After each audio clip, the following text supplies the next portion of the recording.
সমবেত স্বরে উচ্চ আওয়াজে পড়ছি আলহামদুলিল্লাহ। মহব্বতের সাথে পড়ি আলহামদুলিল্লাহ। আল্লাহ তাবারক তাআলা বান্দার জন্য অপেক্ষামান থাকেন সেই সময় যখন বান্দা তার মনিবকে একাগ্র চিত্তে ডাকতে থাকেন। স্রষ্টাকে যখন ডাকা হয়, আল্লাহকে যখন অন্তরস্থল থেকে ভালোবেসে মহব্বত করে আল্লাহ পাককে যে ডাকে, আল্লাহ বলেন আমিও তার ডাকে সাড়া দিয়ে থাকি। সুবহানাল্লাহ। কিন্তু মানুষের মধ্যে পরিবর্ধন নাই। একটা কথাই বলে গ্রাম্য প্রবাদে, পায়খানার এই পিঠো যা ও পিঠো তাই। বর্তমান 99% মানুষ ওই রকম পরিবেশের মধ্যে পড়ে গেছে। পরিবর্ধন নাই। অহমিকা, তাকুব্বার আর গৌরবে ফকরে চলে আসে। মানুষটি বিবেচনা করে দেখে না যে ফকর, অহমিকা, তাকুব্বার ক্ষণিকের জন্য। কেননা বিগত দিনের কথাকে আল্লাহ পাক কোরআনে কারিমে কোট করে জানা দিয়েছেন, যেন বিগত দিনের কথা স্মরণ করে লোকেরা আগামী দিনে ভবিষ্যতে ওই ভুল না করে। সেজন্য কোরআনে কারিমের আয়াত আল্লাহ পাক নাজিল করে কোরআন থেকে অনেক কথা আল্লাহ পাক মানুষের দ্বারে পৌঁছা দেওয়ার জন্য রাসূল কারীম সাল্লাল্লাহু আলাইহি সাল্লামের 63 বছর জিন্দেগীর মধ্যে 23 বছর যাবত ধরে যে কোরআন নাজিল হয়েছে, এই কোরআনে আল্লাহ পাক কোট করেছেন। কোট করার উদ্দেশ্যটা কি? কোরআনে কারিমায় কোট করার উদ্দেশ্য এটাই, যেন বান্দারা বিগত দিনে যে সকল হাস্তিক নাস্তিক, ফেরাউন, হামান, নমরুদ, সাদ্দাদ, যারা এই পৃথিবীতে উচ্ছৃঙ্খল হয়েছিল, এবং উচ্ছৃঙ্খলার মধ্যে দিয়ে সময় কাটিয়েছে, সেই সকল উচ্ছৃঙ্খলকারীদের আল্লাহ রাব্বুল আলামিন উচিত শিক্ষা দিয়ে কথাগুলো আল্লাহ পাক কোট করেছেন কোরআনে কারিমার মধ্যে। আর সে কোরআনে কারিমার মধ্যে যখন কোট করলেন, কোট করার পরে মানুষ যদি আল্লাহ পাকের রেসালাত তৌহিদের দাওয়াত গ্রহণ না করে, তাহলে সেই আইয়ামে জাহিলিয়াত আর বর্বরতা থেকেই যাবে। আইয়ামে জাহিলিয়াত যুগটা ছিল খারাপ যুগ, যে যুগের বর্ণনা রাসূল কারীম সাল্লাল্লাহু আলাইহি সাল্লাম মুত্তাফাকুন আলাই সিয়াসাতে যতগুলো হাদিস আছে সে হাদিস সহকারে বর্ণনা করেছেন। এছাড়া আল্লাহ রাব্বুল আলামিন তো কোরআনে কারিমায় কোট করেছেন। এরপরেও যদি পরিবর্ধন না আসে, তাহলে ওই যে আমার রহমতুল্লাহ হুজুর মাঝে মাঝে বলতেন, আমার শায়েখ মারা গেছেন, উনি ছিলেন রয়্যাল মুফাসসিরিন। যখন আমি ঢাকাতে লেখাপড়া করেছি মোহাম্মদপুরে, সেখানে রহমতুল্লাহ হুজুর বলতেন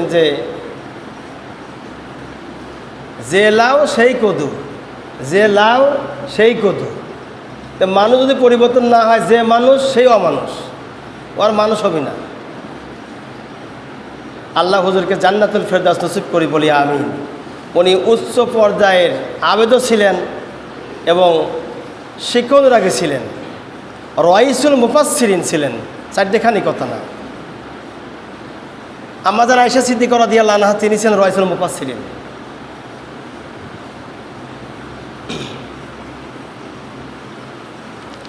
তো যুগ উপযোগী হিসাবে মানুষের দ্বারে অনেক কথাই বলতে ইচ্ছা হয়, কিন্তু একের সময় কম পাই, অপর দিক দিয়ে মানুষের আচরণের দিকটা নজর করে আমার আলোচনা করতে ইচ্ছে হয় না। মনে চায় না যেন কিছু দিনের কথা আলোচনা করি। মানুষ যদি পরিবর্তন না হয়, আমার মনে হয় যেন এই যুগের মানুষ যদি নবী রাসূল আম্বিয়া আলাইহিস সালামে থাকতো, তাহলে আল্লাহ গজব দিয়ে ধ্বংস করে দিত না। যেমন নূহ আলাইহিস সালাম প্লাবনে ধ্বংস করেছেন, অনেক নবীর জমানায় আল্লাহ পাক গজব দিয়েছেন।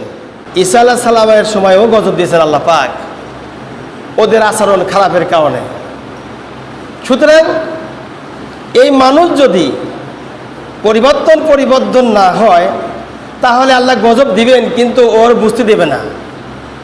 এমন এমন সাইড দিয়ে ওদের ক্ষতি করে দিবেন, ও মনে করে যে আমার বোধহয় এটা কপালে ছিল না, ও তকদির ভালো ছিল, কিন্তু আচরণের কারণে কপাল খারাপ হয়েছে। সেজন্য এ কথা বলছি এই কারণেই, বলারও কিছু কারণ আছে। পবিত্র রমজান মাস চলে যাওয়ার পরে, সিয়াম সাধনার পরে, সিয়াম সাধনার মাসে যেমন নামাজ, কালাম, তাসবিহ, তাহলিল, কোরআন তেলাওয়াত চলতো, ঈদের রাত থেকে শুরু করে মুসলমানের মধ্যে এইটা শতকরা 85% মানুষের কমে গিয়েছে। আমি যেটা জরিপ করে পেয়েছি, আপনারা নিজেরাও নিজের বিবেককে প্রশ্ন করেন, আমার কথার সাথে মিল হয়ে যাবে ইনশাল্লাহ। এই যে পরিবর্তন হচ্ছে না, যার কারণে বলছি পরিবর্তন হচ্ছে না বিধায় নবী রাসূল আলাইহিস সালামের সময় হলে পরে আল্লাহ গজব দিতেন, কিন্তু নবী নাই, রাসূল নাই, খাতাবান নাবিয়িন, আমার আপনার নবীর শেষ নবী, শেষ পয়গম্বর, মা কানা মুহাম্মাদুন আবা আহাদিম মিন রিজালিকুম ওয়ালাকিন রাসূলুল্লাহ ওয়া খাতাবান নাবিয়িন। নবীর ধারাবাহিকতা বন্ধ হয়ে গেছে আমার নবীর ওফাত দিবসের পর থেকে নিয়ে। আমার নবী সর্বশেষ পয়গম্বর ছিলেন, তারপর আর কোন নবী আসবেন না। তাই আল্লাহ রাব্বুল আলামিন গজব দিচ্ছেন, কিন্তু অন্য অন্য সাইডে তাকে আঙ্গুল ব্যাখ্যা করে দেখা দেওয়া হচ্ছে যে এই কারণে তোমার এই গজব হচ্ছে। এখন যদি আমি না বুঝেও না বোঝার ভান করি, তাহলে ওই যে লাও সেই কদু সেই হলো। আজীবন ধরে নামাজ পড়ে বা রোজার মাসটা নামাজ পড়ে, তারাবি পড়ে, সেহরি ইফতারি খেয়ে, রোজা থেকে আমাদের কী লাভটা হলো বলেন? অন্তত গত বছরে যে নামাজটা আমরা পড়েছি, এই বছর একটু বাড়ানোর কথা ছিল। নফল পড়ি আর না পড়ি, তো ফরজের ক্ষেত্রে নিজের বিবেচনাকে বিবেকে প্রশ্ন করেন, আমরা কয়জন নামাজটা বাড়ায় পড়তেছি? আবার এই নামাজের কথা বলা আবার সমস্যা, সমালোচনা হয়। নামাজের কথা উনি বললো, এভাবে করে বললো, ওনাকে চুমা খাবে, বলবে না চুমা খাবে ওনাকে। আমি অন্ধ সাহাবী, হুজুর আমি আজান শুনতে পাই, আমার কষ্ট হয় বাড়িতে নামাজ পড়া, তারপরেও আমি বাড়িতে নামাজ পড়ি, কারণ আমি অন্ধ মানুষ, মসজিদে আসতে পারি নাই, আমি বাড়িতে নামাজ পড়ার অনুমতি চাই। আমি হুজুর, রসুল বল ঠিক আছে, অনুমতি দেওয়া হলে বাড়িতে নামাজ পড়ো। সাহাবী ফিরে যাচ্ছিলেন চলে, হুজুর আমার অন্ধ, দাঁড়াও। অন্ধ দাঁড়িয়ে গেল। রসুল বললেন, অন্ধ তুমি কি আজান শুনতে পাও? হুজুর আমি আজান শুনতে পাই। রসুল বললেন, আজান শুনবা, আজানের জবাব দিবা, আর বাড়ির থেকে দড়ি টানাইয়া দড়ি ধরে ধরে মসজিদে এসে নামাজ পড়বা। আল্লাহু আকবার। একটা অন্ধকে রক্ষুদ্ধ বাহিনী নামাজের ব্যাপারে, আর আপনাকে একটু বললে আপনি তেরা হন, কারণটা কি? কয় টাকার মালিক হয়েছেন যে তেরা হন আপনি? নামাজ কারোকে ছাড় দেওয়া হবে না, নামাজ ফরজ, আল্লাহর বিধান, নামাজ পড়তেই হবে। চুরি করে যতগুলো ভালো অনুষ্ঠান হবার জন্য চুরি করে যারা, জানবে ওই অনুষ্ঠানগুলির মধ্যে কোনো রকম দূষণ আছে। আর যেগুলি প্রকাশ্য হয় সেখানে অন্যায় অবিচার হতে অনেক ভয় পায়, যে না লোক জানাজানি হয়ে গেছে, হয়তো এর মধ্যে ভালো লোক আছে, জাননেওয়ালা লোক আছে, ধরে ফেলবে আমাকে অন্যায় অবিচার কথা বললে। আর যখনই গোপনীয় হবে তখনই সেই অনুষ্ঠানটা দেখবেন অন্যায় অবিচারের মধ্যে গণ্য হয়ে যায়। আর এই হকুল ইবাদতগুলো যথাযথভাবে পালন করার জন্য কোরআন আর হাদিস রিসার্চ করে যে সমস্ত আলেম ওলামা, হক্কানি পীর মাশায়েখ যারা দ্বীনের উপরে আমল করেছেন, তারা আল্লাহকে ভয় করে আল্লাহ রেজামন্দি হাসিলের জন্য সংগ্রাম করেছেন নফসের সঙ্গে। নফসকে কন্ট্রোল করেছেন, তারা নফসকে কন্ট্রোল করেছেন। নফস কি? ভিতর থেকে একটা জিনিস আপনাকে বারবার ধাক্কা দিচ্ছে, এই অন্যায় করো, ওই অন্যায় করো, এইটা করো, সেটা করো, ওইটা করো, অমুকের ক্ষতি করো, অমুকের অন্যায় করো, অমুকের উপরে আঘাত হানো, অমুকের একটা মিথ্যা গীবত বলো। এই যে এগুলি যে ভিতর থেকে পয়দা হয় ওকে বলা হয় নফস। আপনারা তো বুঝবেন না, কিন্তু সমালোচনা করার বেলা আপনাদের মধ্যে কেউ কেউ আছে অনেক উপরে, অনেক উপরে, ইমামের উপরে, মুফতি, বড় বড় মুহাদ্দিস মুফতি দোকানে বসে থাকে সমালোচনার জন্য। যে কথাগুলি বলি নামাজ কোরআনের কথা, এইগুলি বলবে না, বলবে হুজুরের কোনায় লাগে, পিছে লাগে, কোনটা ধরে ওটা সমালোচনা করা যায়। এই চিন্তা রাখবেন মাথায়, আজীবন পিছনে আলার পিছেই থাকা লাগবে। ইমাম আজীবন সামনেই থাকবে ইনশাআল্লাহ, কোনোদিন পিছে যাবে না, এটাই বাস্তব। হক কথা বলার জন্য যে সকল আলেম ওলামা, হক্কানি পীর মাশায়েখ নিজ কথা বলেছেন, নফসের সঙ্গে তারা জিহাদ করেছেন, আর মানুষকে দাওয়াত দিয়েছেন, আমাদের মতোই দাওয়াত দিয়েছেন। তারা আপনাকে সুমা খায় দাওয়াত দেবে না, কোনোদিন দেবে না। যখন দাওয়াত কবুল করা হবে না, বিরুদ্ধে যখন চলবে, তখন শুরু হবে তরোয়ালের জিহাদ। যদি সেই সুযোগ আসতো, সেই সময় হতো। ইসলাম যেমন বলেছেন, সন্তান যখন বড় হয়ে যায়, 7 বছর পার হয়ে যাবে, তখন তাকে পিটাও, শাসন করো, বিছনা পৃথক করে দাও, বিছনা তাদের পৃথক করে দাও, শাসন করে নামাজে নিয়ে আসো। সন্তানের বেলায়, বাবা মার বেলায় বাবা মাকে রুখসুত দেওয়া হয়নি সন্তানের বেলাতে, তখন আপনার বেলা রুখসুত কী করে হয়? এটা তো সাধারণ জ্ঞানে বুঝে আসা দরকার। কবি আল্লামা ইমামউদ্দিন মোহাম্মদ তোহা, তিনি তার চেতনাদায়ক বইয়ের মধ্যে উল্লেখ করেছেন 94 পৃষ্ঠার মধ্যে, এক বুজুর্গ উনি ইবাদত বন্দি করতে করতে আশিকে রাসূল কাকে বলা হয়, আশিকে রাসূল হয়ে গেছে। এরই মধ্যে তাম দুনিয়া তার সামনে হাজির হয়ে গেছে। বলা হচ্ছে, তোমার যেটা প্রয়োজন সেটা গ্রহণ করো। আল্লাহর মাহবুব বান্দা দেখে বলছে, দুনিয়া তোমাকে আমি চাই না, যত সুন্দর চিত্তাকর্ষণ করে আমার সামনে তুলে ধরো না কেন, এক যারা পরিমাণ তোমার আমি কোনো কিছু গ্রহণ করতে পারবো না। দুনিয়া ফিরে চলে গেল আল্লাহর এই মাহবুব বান্দার কাছ থেকে। চলে যখন গেল দুনিয়াটা, পরকাল তার সামনে তুলে ধরা হলো আল্লাহর জান্নাত। বলেন জোরে সুবহানাল্লাহ। আল্লাহর জান্নাত, এই জান্নাতের ভোগ নিয়ামত যা আছে, আল্লাহর বান্দা তার সামনে তুলে ধরা হলো। তুলে ধরার পরে বলা হলো, যেটা ইচ্ছা সেইটা গ্রহণ করে নিতে পারো। আল্লাহর মাহবুব বান্দা তিনি বললেন, না আমি গ্রহণ করব না। সঙ্গে সঙ্গে এলহাম হয়ে গেল। এলহাম হলো, এলহাম মানে গায়েবী আওয়াজ, শব্দ, একে বলে এলহাম। এলহাম যখন হয়ে গেল, হওয়ার পরে জানায় দেওয়া হলো আল্লাহর বান্দাকে। আল্লাহ পাক বলে দিলেন এলহামের মাধ্যমে, ও আমার বান্দা শোনো, এই দুনিয়াটা তোমাকে দেওয়া হয়েছিল আশিকের কারণে। দুনিয়া তুমি গ্রহণ করলে না। আখিরাতে জান্নাতের নিয়ামত তোমাকে দেওয়া হয়েছিল, তুমি সেটাও গ্রহণ করলে না। সেটাকেও তুমি তাচ্ছিল্য বোধ করে ডিনাই করে দিয়েছ। শোনো বান্দা, যদি তুমি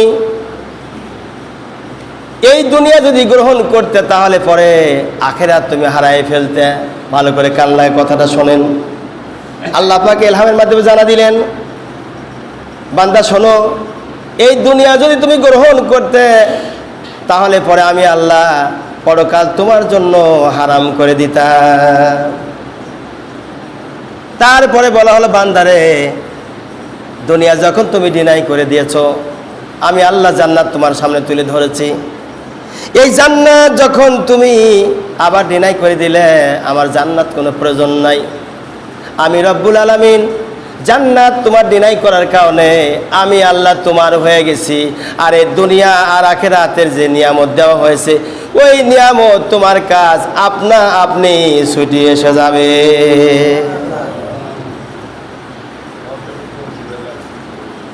এখন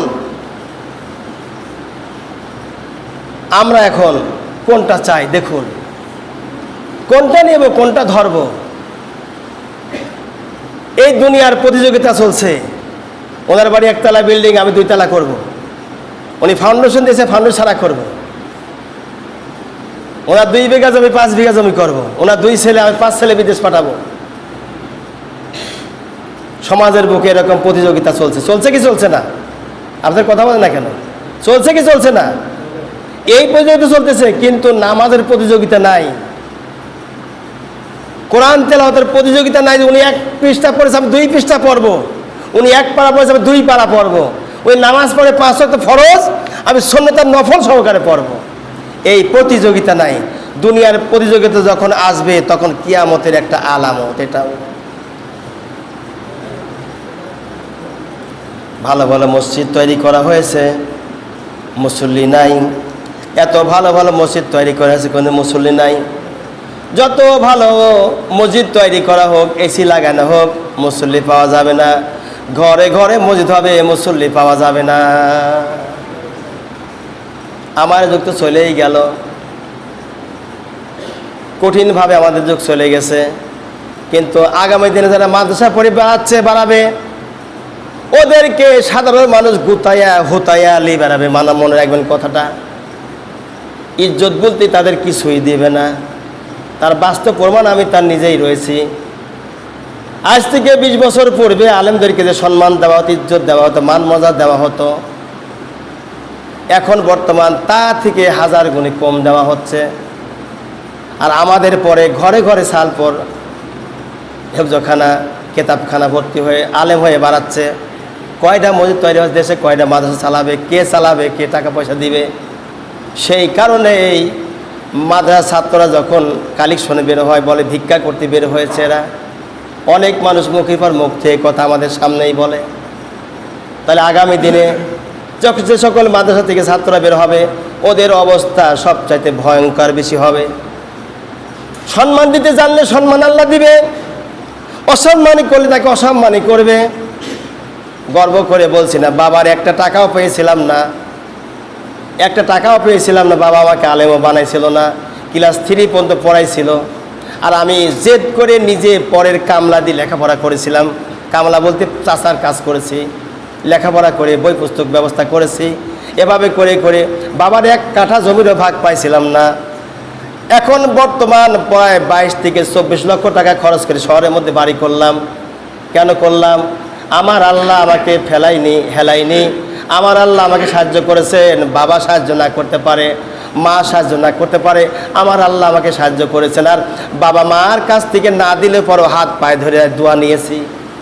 এখনও মা বেঁচে দোয়া নেই, মাঝে মধ্যেই মাকে ডেকে নিয়ে আসি, ফোনের মাধ্যমে মার কাছে দোয়া চাই। না দেয় না দিক, আমার বাপ মা যদি আমার নাও দেয়, আমার আল্লাহ আমাকে দিয়েছেন, এটা আমি বিশ্বাস করি। এই বিশ্বাসে থাকেন, আমি গর্ব করে কথা বলছি না। এই বিশ্বাসে থাকেন, নামাজ কালাম পড়েন, নামাজ ছাড়বেন না। নামাজ না ছাড়লে আমার আল্লাহ আপনাকে সাহায্য করবেন। এই সাহায্য বান্দারা করতে পারবে না, সেই সাহায্য আমার আল্লাহ 1000 গুণে আপনার বৃদ্ধি করে দিবে। আসেন নামাজ পড়ি, নামাজে দাঁড়াই। নামাজে দাঁড়ালে পরে আপনার ক্ষতি হবে না, ভিক্ষুক হবেন না, ফকির হবেন না, গরিব হবেন না, এতিম হবেন না। কে বলছে আপনাকে কথা? হযরত আবু ইয়াজিদ বিন আদহাম রাহমাতুল্লাহ আলাইহি একবার তিনি স্বপ্নের মধ্যে আল্লাহ রাব্বুল আলামিনের দিদার নসিব হয়ে গেছে।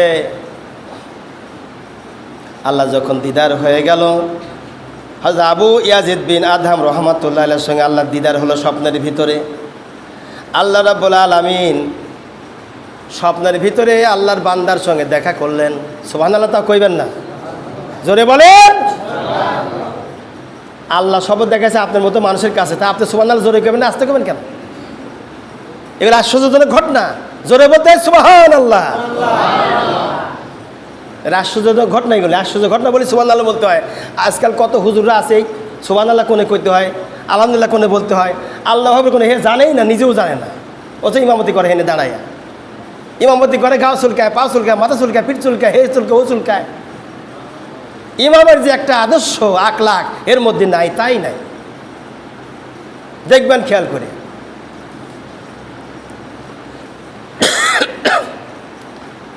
হযরত আবু ইয়াজিদ বিন আদহাম রাহমাতুল্লাহ আলাইহি আল্লাহকে জিজ্ঞাসা করেন, রব্বুল আলামিন স্বপ্নের মধ্যে আপনি আমার কাছে আসছেন, আমার বড় খুশি লাগতেছে, তবে আল্লাহ আপনাকে পাবার সবচাইতে রাস্তা কোনটা সহজ একটু বলে দেন। আল্লাহ রাব্বুল আলামিন বলছেন,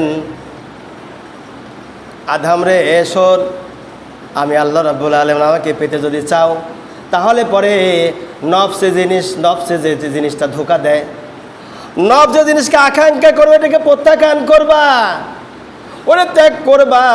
আমি আল্লাহ ন্যায্য কথার উপরে তুমি চলো, আমি আল্লাহ তোমার হয়ে যাব। সুবহানাল্লাহ। আজ আমরা কোথায় যাচ্ছি বলেন? এই নফস করছে, ও কয় 2 তলা বিল্ডিং, আমি 3 তলা করবো। সভাপতি করছে 5 তলা বিল্ডিং, সেখানে এই করছে না আমি 6 তলা করবো। এই যে প্রতিযোগিতা, একটু এক্সাম্পল স্বরূপ দিলাম, উদাহরণস্বরূপ দিলাম, এই যে প্রতিযোগিতা চলতেছে, এই প্রতিযোগিতায় আমাদের জীবনটা নষ্ট করে দিয়েছে। তাই যদি না হবে, রমজান চলে গেলে পরে মানুষ হবে পরিবর্তন। কিন্তু রমজানের আগে গরু কাটে খাইয়া, গরু খাওয়া মুসলমান আমরা এমন হয়ে গেছি, গরু খাবার গরমে ঘুমাইতেছি আমরা আরামে, ফজর নামাজ কেমনি চলে যায় হুদিসে পাচ্ছে না। আল্লাহ রাব্বুল আলামিন জানিয়েছেন, বান্দা ওয়াকিমুস সালাওয়াতুজ যাকাত, নামাজ নামাজ নামাজ নামাজ বান্দা আদায় করো, নামাজ কায়েম করো। আর যাকাত যা আসবে জাকাত সঠিকভাবে দিয়ে দিও। আর নবীজি ইন্তেকালের সময় বারবার বলে গেলেন, আসসালাত ওয়া মা মালাকাত আইমানুকুম, হে আমার উম্মতরা নামাজ নামাজ নামাজ নামাজ ছেড়ে দিও না। নবীজি বারবার এই কথা বলছেন, নামাজ ছেড়ে দিও, নামাজ, হে আমার উম্মতের নামাজ ছেড়ে দিও, নামাজ পড়ো। আজকে আমরা নামাজ থেকে, রোজা থেকে, হজ থেকে, যাকাত থেকে দূরে সরে যাচ্ছি। আজকে আমরা যারা নামাজ হজ যাকাত করতেছি, সবচাইতে সেলফি হাজি আর সেলফি নামাজি আমরা হচ্ছি। হজে গেলে পরে হাজিরা কত রকমভাবে কোথায় রয়েছে, ইহরাম বাঁধছে কোথায় থেকে, হজ করতেছে কোন জায়গায় গিয়ে, প্রতিটা জিনিস সে সঙ্গে সঙ্গে ফেসবুকে ছেড়ে দিচ্ছে। এই নাম হলো সেলফি হাজি, আমি নাম তুইছি। এজন্য আল্লাহ পাককে ডাকতে হবে, আল্লাহ রাব্বুল আলামিনকে বিশ্বাস করতে হবে, এক আল্লাহকে মানতে হবে। আল্লাহ ছাড়া কোনো ইলাহ নাই, কোনো গতি নাই। আল্লাহর বিশ্বাস, আল্লাহর ভয়, আল্লাহর রহমতের আশা করে নামাজ কালাম দ্বীনের কথার মধ্যে থাকি, আমার আল্লাহ আমাদের জীবনের গুনাহ মাফ করিয়ে আল্লাহর মাহবুব বান্দা বানায়া কবরে নিয়ে যাবে। আর যদি আমরা নাফরমানি করে চলি, নামাজের ধার ধারি না, হজের ধার ধারি না, যাকাতের ধার ধারি